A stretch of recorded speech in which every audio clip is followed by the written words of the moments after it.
Bor milik warga mengeluarkan gemuruh saat penggalian di Alu Itam, Nagan Raya Aceh.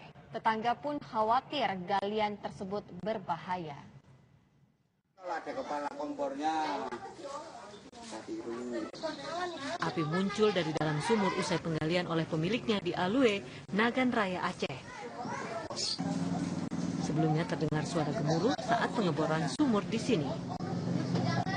Kedalaman 12 sampai 13 meter sudah mengeluarkan istilahnya uap ya.